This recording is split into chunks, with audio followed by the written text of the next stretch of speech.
A millionaire patient, pretends to be in a coma, but when he hears his nurse's confession, everything changes. The room smelled like antiseptic and old money. Everything was white. White curtains, white bedsheets, white silence.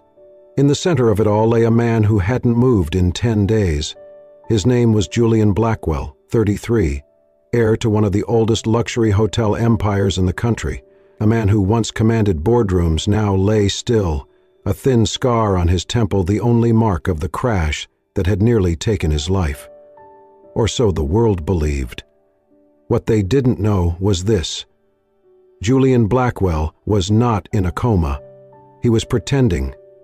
Outside the thick glass door of his private hospital suite, muffled voices broke the quiet. "I'm telling you," came Damien's voice, Julian's cousin, slick-hamed, always overdressed, always smiling when he thought no one was watching. "This is our chance. The board's restless. If we don't step in now, we might lose everything." "Step in." The voice was colder, smoother. Catherine Blackwell, Julian's stepmother. "No, Damien, we don't." "Step in. We take control. He's vulnerable. His assets are vulnerable. The board won't wait forever, and neither should we." Damien hesitated. "But the lawyer, Julian's estate attorney, still insists." "That attorney won't be a problem for long," Catherine interrupted. "He's loyal, yes, but isolated. We keep pushing the narrative. Julian may never wake up, and if we keep the nurse compliant, this'll be over within weeks." Inside the room, Julian's heart pounded beneath the surface of his motionless body.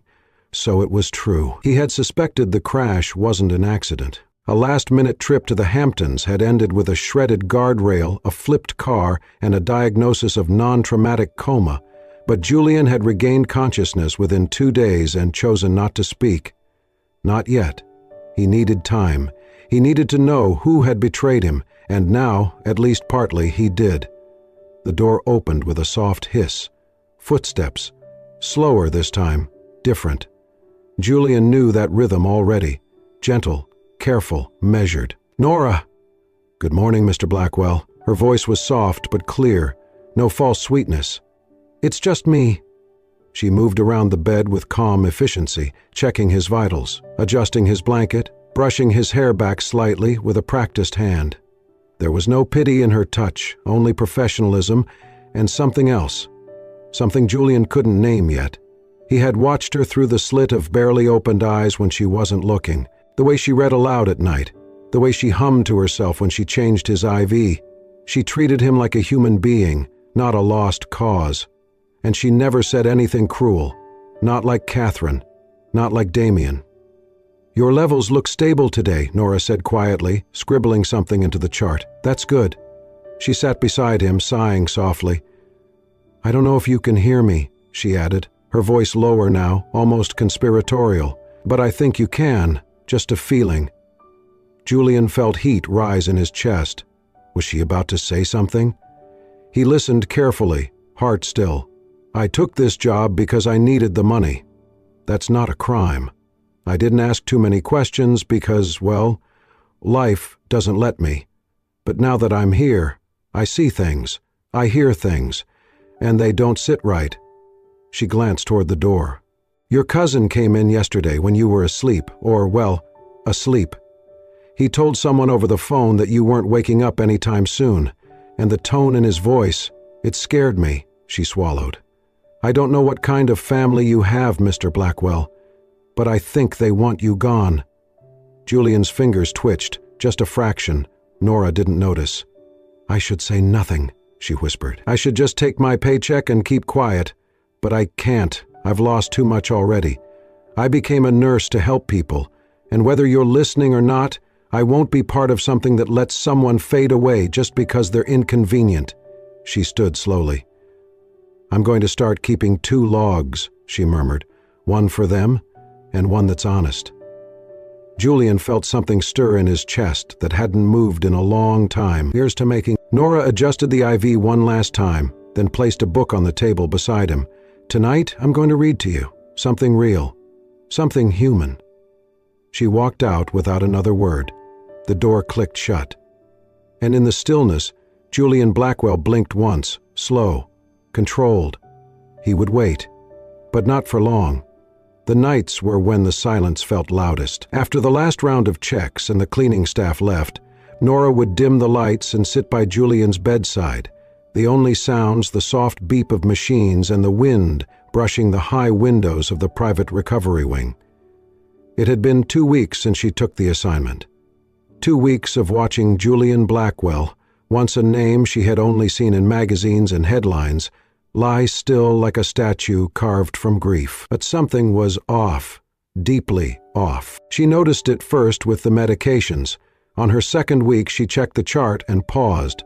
The sedative dosage hadn't changed, despite no signs of agitation, seizures, or trauma. In fact, it hadn't been reviewed at all. Then came the nutrition logs. The physician's visits were increasingly rare. Vitals were logged but never evaluated. Even the speech therapist who was supposed to visit weekly hadn't shown up once, and yet there was no urgency from anyone. No concern, just polite nods and cold reminders to stick to protocol. She had worked in enough care facilities to know the quiet signs of negligence, but this felt like something else, something intentional. That evening she brought in her own copy of The Little Prince, a book her mother used to read when nights at home felt too dark. She flipped through the pages as she spoke to Julian. "You probably hate this book," she said softly, placing it on the table. "I mean, you're a businessman, practical, hotels, contracts, numbers. But I always liked this one. It's about someone who gets lost and then finds meaning in the simplest things." She reached for his wrist, checking his pulse again. Still steady, still strong. "You know," she added, glancing at the IV bag, "I asked Dr. Langston yesterday about your sedative dose. He brushed me off, said it was per family request, no adjustment, no taper plan, just status quo." Her voice turned sharp with frustration. "I became a nurse to help people get better, not stay stuck." She stood, walked to the window and pressed a hand to the glass. "I don't know who you really are, Julian, but I'm starting to believe you're more awake than anyone wants to admit." Her fingers curled into a fist. "I'm changing your protocol. Not everything, just a little. I know how to do it without raising alarms. And if anyone asks, I'll take the heat." She turned back to him. "But I can't sit by and watch you disappear like this. I've done that before, and I can't do it again." She reached for her notebook and began writing in a second log, one she kept hidden in her locker. A real record of meds, reflex responses, vitals, and her own observations. She didn't notice that Julian's eyes moved slightly beneath their lids. At midnight, she returned with a thermos of chamomile tea and a blanket draped over her shoulders. "I should go home," she whispered, "but I can't sleep anyway." She sat beside him again, pulled out the book and opened to the first chapter. And then, after a moment of stillness, she closed it. Instead, she spoke, not to fill the air, but to empty her heart. "I wasn't supposed to be your nurse, you know," she said. "I was filling in for someone else, emergency call. The original nurse backed out last minute. I didn't ask why." Her voice cracked. "I thought it was fate. Finally an assignment that paid enough to help me pay off school loans, get my license back. But now..." She leaned forward, elbows on her knees. "I heard Catherine say something. In the hallway. She thought I was on break. She said, we just need to keep him sedated until things are finalized." Damien nodded like it was nothing. Nora paused. Her hands trembled. "I came here to help, but now I'm afraid I was hired to help someone die." She looked up at Julian, his face still and unmoved. "I don't know if you can hear me, but I had to say it out loud. I won't do it. I won't be part of something cruel." She stood slowly, voice barely a whisper. "I don't know what's going on. But I'm with you, whether or not you ever wake up." She touched his hand lightly. "You're not alone." And then she left, the door closing gently behind her. Inside the room, a single tear slipped from the corner of Julian's eye. He wasn't alone. And maybe, just maybe, he wouldn't have to pretend for much longer. Nora said nothing to the doctors, nothing to the hospital director, nothing to the Blackwell family. But every night she spoke to Julian. She told him about her life in bits and pieces, stories from her early days as a nursing student, patients who had changed her, shifts that broke her. small kindnesses that kept her going. She talked about her father, a quiet plumber who believed that doing good didn't need an audience, it just needed consistency. Julian listened. He couldn't move much yet, couldn't speak, but he heard her. And it was more than the sound of her voice, it was the truth in it. In a world that had taught him to distrust everyone, Nora Ellis spoke like someone who hadn't yet given up on people. Every night, she arrived a little earlier, stayed a little longer. She started experimenting with small neurological stimulation tests, not anything that would raise red flags, just enough to see if his body could respond. A pinch of his palm, a light pressure on his eyelids, gentle sensory cues. One evening, as she was adjusting his blanket, she paused beside him, leaning closer. "Julian," she whispered, her voice uncertain. "If you can hear me, give me a sign. Anything." Silence. She sighed, shaking her head. "Maybe I'm just imagining things, wanting to believe in something that's not there." But then, his index finger moved. Just a twitch. Barely more than a whisper of motion. But it was real. Nora froze. Her eyes widened. Her breath caught. She leaned in closer. Did you just... There it was again. A slow, deliberate curl of his finger. Nora covered her mouth with both hands. "Oh my God!" She stood abruptly, nearly knocking over the stool behind her. For a few seconds, all she could do was stare at him, chest rising and falling fast, heart racing. Then she laughed, quiet and breathless, a stunned, joyful sound. "You can hear me?" she said, stepping back to his side. "Julian, you're in there. You've been listening this whole time, haven't you?" She blinked away tears, reaching for his hand. "Okay. Oh, we're going to do this slowly, all right? One finger for yes, nothing for no. Can you understand that?" A pause. Then another curl of his finger. Nora let out a shaky laugh. "This is insane. No one's going to believe this. But I do. I believe you." From that night on, everything changed. Their routine shifted. Now there was a new rhythm, a new language between them.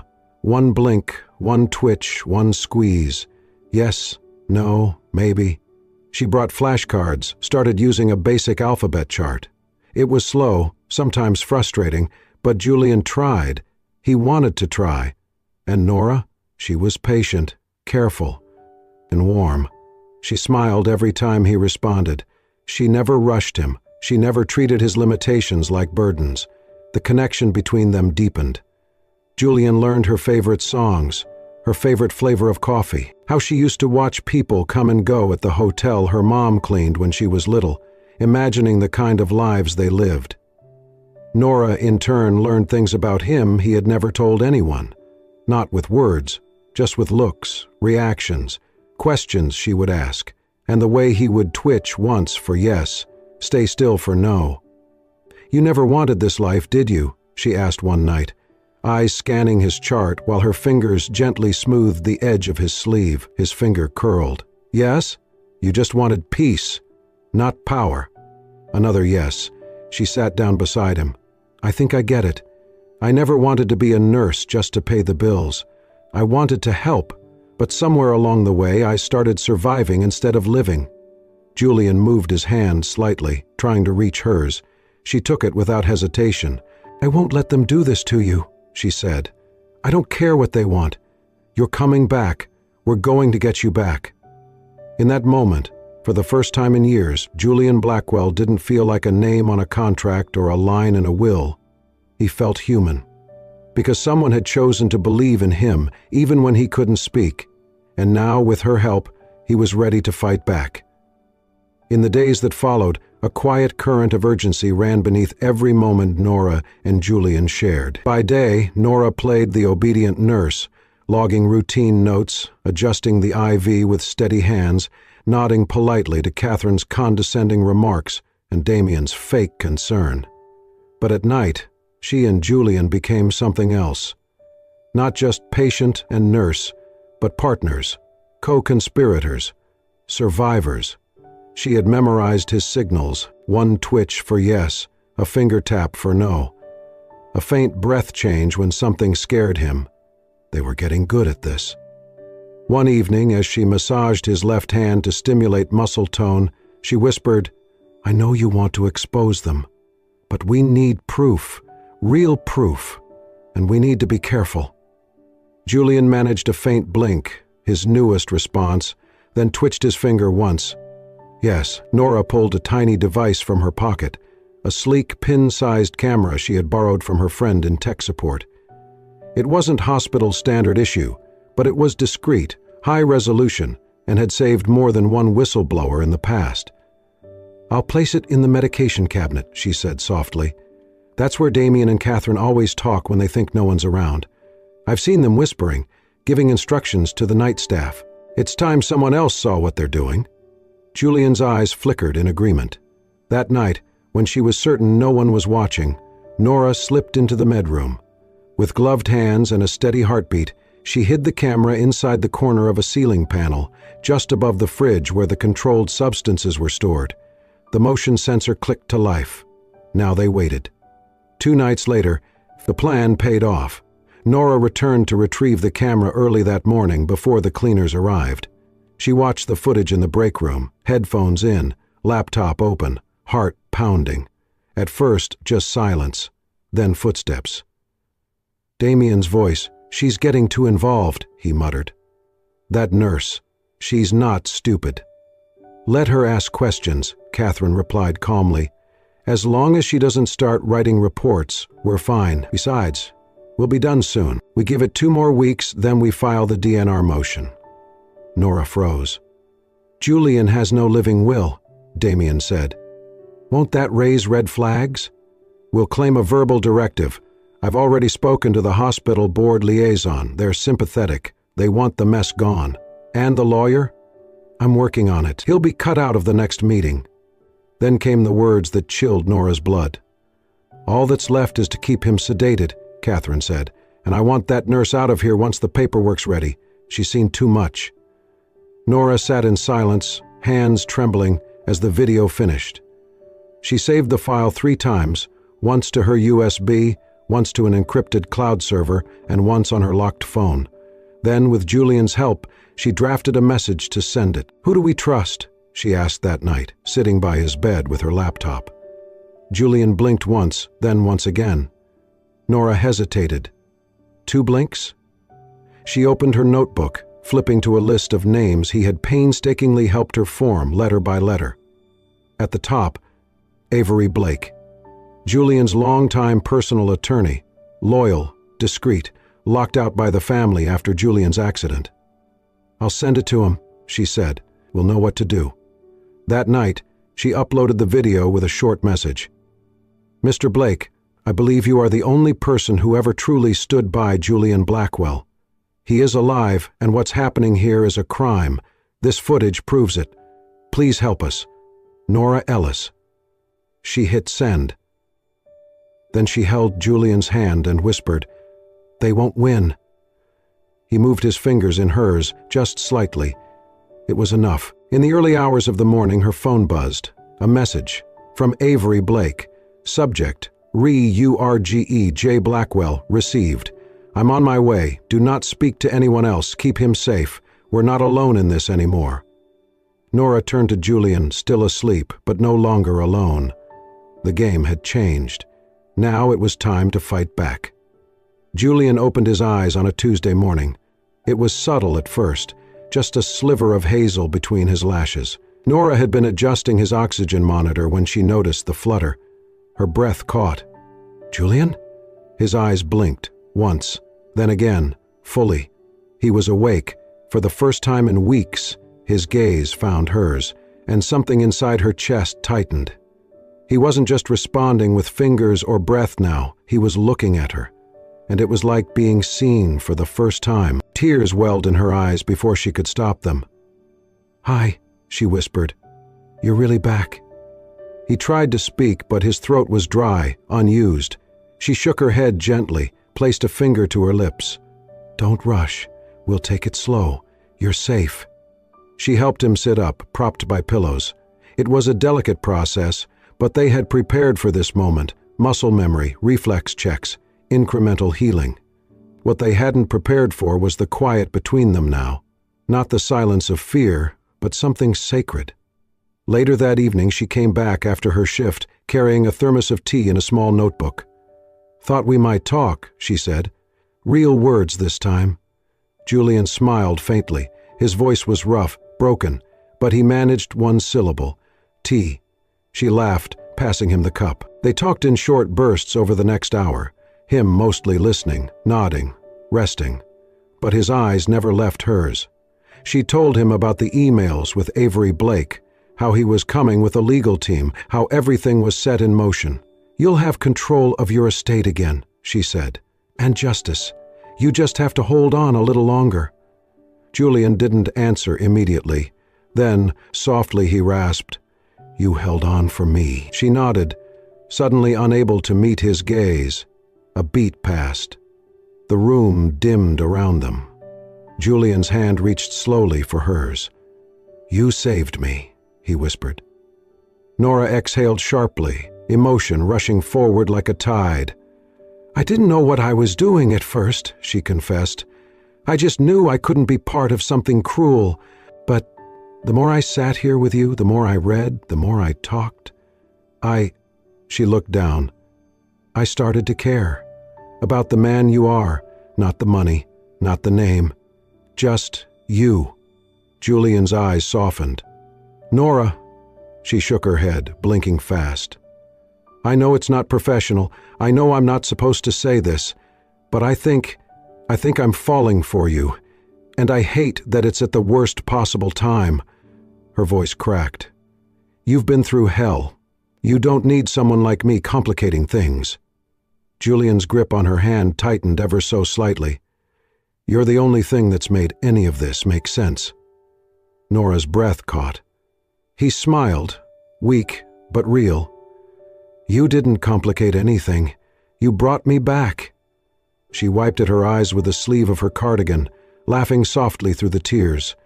"This is insane," she said. "I'm crying over my patient." "I'm not your patient," he whispered. "Not anymore."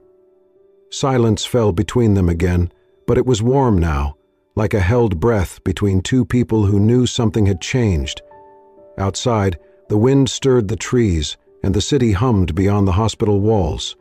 Inside, Julian and Nora sat hand in hand, not yet lovers, not quite healed, but no longer afraid to feel. The war wasn't over, but they had each other now, and that was the start of something neither of them could name, but neither wanted to let go. The sun rose over the city like a silent promise. Inside Julian's penthouse suite at the private hospital, Nora helped him into a tailored gray suit, the first real clothes he had worn in weeks. He was still weak, moving slowly, but his eyes were sharper than they had ever been. "You're sure about this?" Nora asked as she buttoned the cuffs of his shirt. Julian nodded. "I won't hide anymore." Avery Blake arrived precisely at 9 a.m. with 2 assistants and a rolling briefcase full of sealed documents. "The press conference is set for 10. The hospital's boardroom is secure. Damien and Catherine will be there." Julian leaned back in his chair, fingers laced in front of him. "Then let's give them a show." The boardroom was full. Hospital executives, family members, a few well-dressed reporters who had been promised an exclusive on the fate of the Blackwell Empire. Catherine stood at the head of the room, a vision of composed confidence in a cream blazer. Damien just behind her, his smirk barely hidden. "Thank you all for coming," she began smoothly. "As you know, our family has faced an unspeakable hardship with Julian's tragic condition. Today, we'd like to discuss the transfer of temporary executive control." The double doors swung open. All eyes turned, and Julian Blackwell walked in, supported only slightly by a cane, dressed in the unmistakable dignity of someone who had faced death and won. Gasps filled the room. Cameras clicked. Damien turned white. Catherine froze. Julian didn't say a word until he reached the center of the room.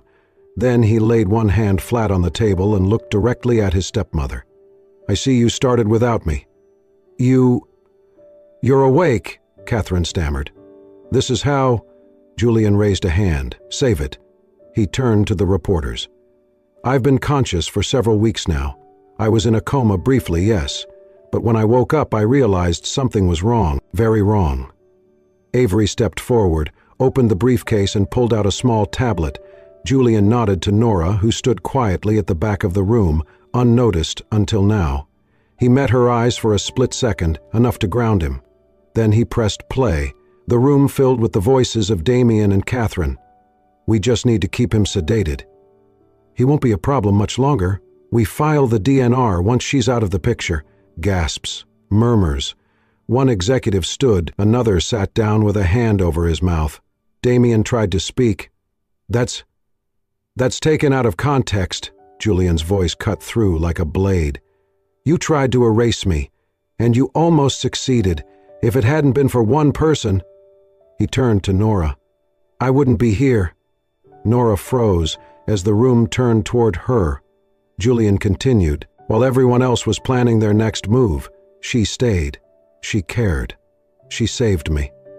Catherine narrowed her eyes. "You fell for the nurse?" Julian looked at her coldly. "No, I chose her, just like she chose not to be complicit in your crime." The board members began murmuring among themselves.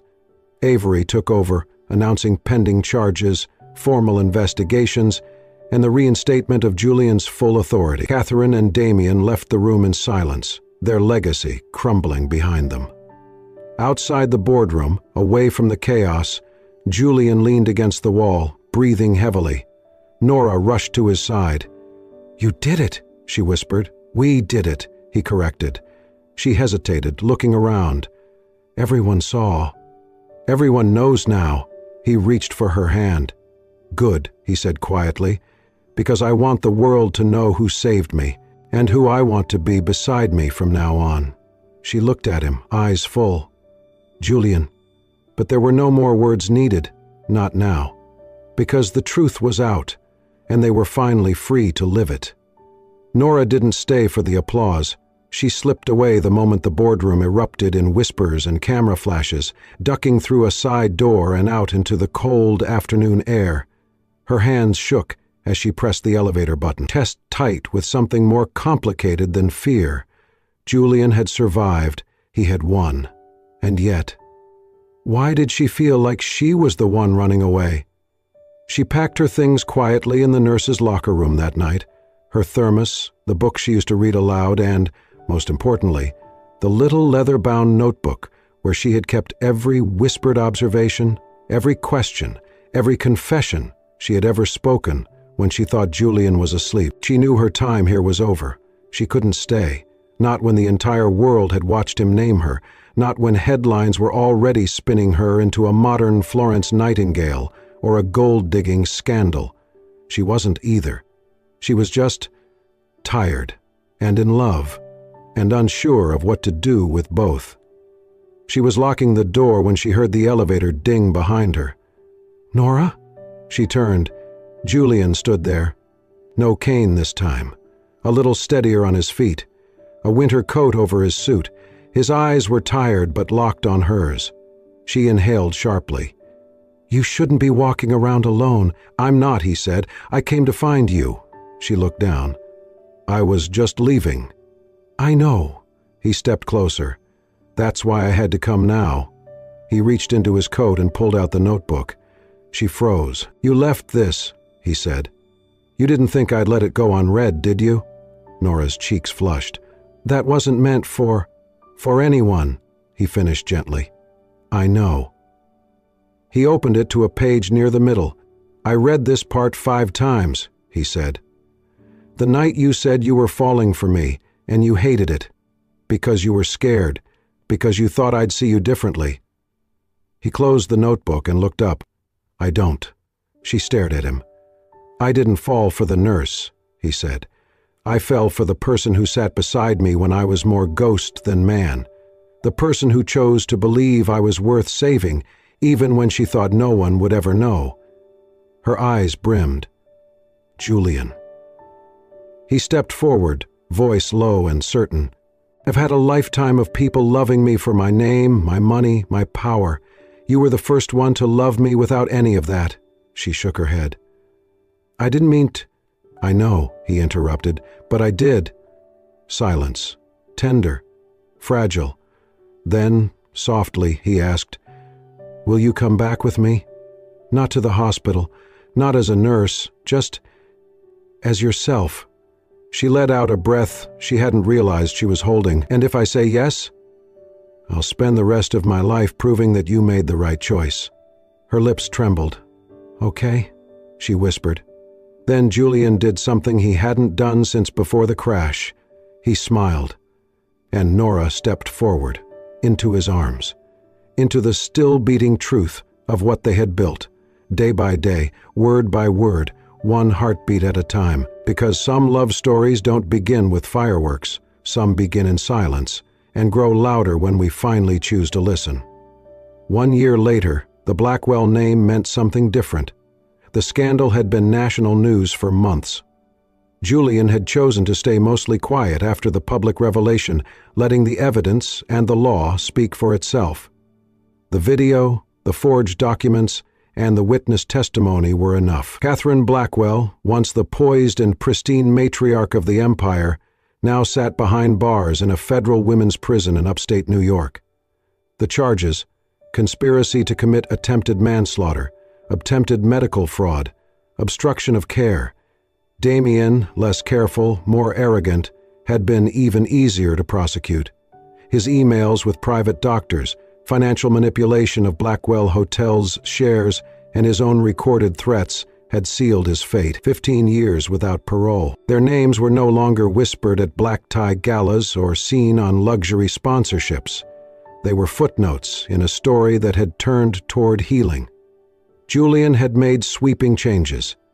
He stepped back from daily operations of the Blackwell Hotels and instead devoted himself to something new: the Nora Ellis Foundation, a nonprofit focused on protecting vulnerable patients from medical abuse and supporting whistleblowers in the healthcare system. Nora had resisted the name at first, embarrassed and shy, but Julian insisted.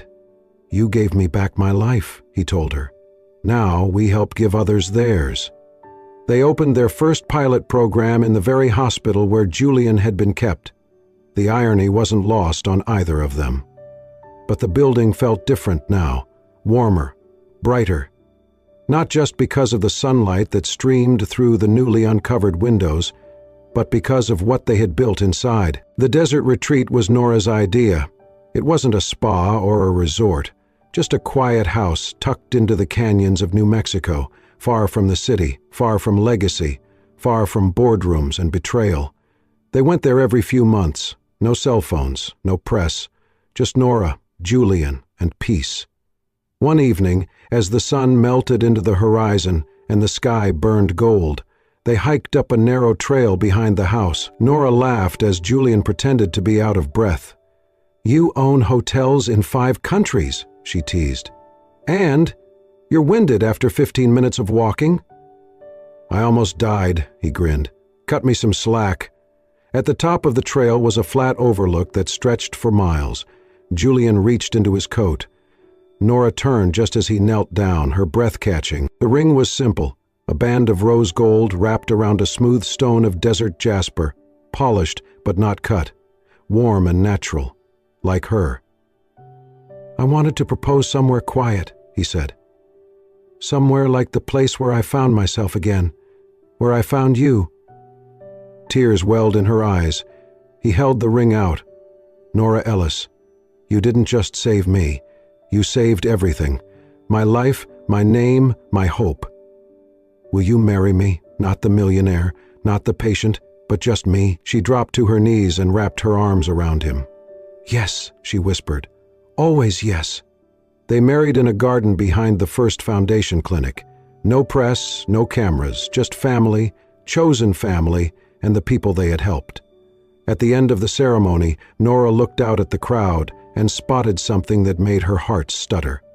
A young girl in scrubs, holding hands with an older woman, smiling through tears. That girl had once emailed the foundation with a single sentence: "I'm scared to speak, but I think something's wrong in my hospital." Now she was applying to nursing school. because of Nora, because of Julian, because of love that hadn't come from perfection, but from persistence.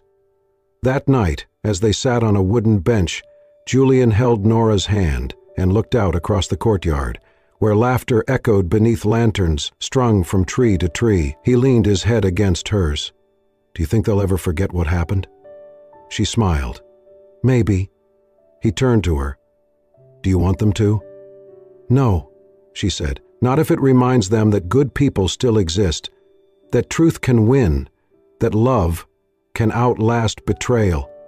Julian kissed her forehead, and as the stars blinked awake overhead, they sat together, not as survivors, not as headlines, not as heirs or heroes, just as two people, finally whole, finally free, finally home.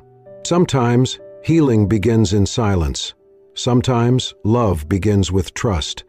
And sometimes the bravest thing you can do is believe in someone when the whole world has already walked away. Julian and Nora's story reminds us that no amount of power, wealth, or betrayal can outshine the quiet strength of compassion. That truth, no matter how deeply buried, can rise again, carried by those who dare to care. If this story moved your heart, inspired your soul, or reminded you of the power of forgiveness, please like this video, leave a comment, and most importantly, subscribe to Soul Stirring Stories for more heartfelt, emotional journeys just like this one. Here, we tell stories that heal, stories that uplift, and stories that remind us what it truly means to be human. Thank you for watching. And remember, even in the quiet, love speaks.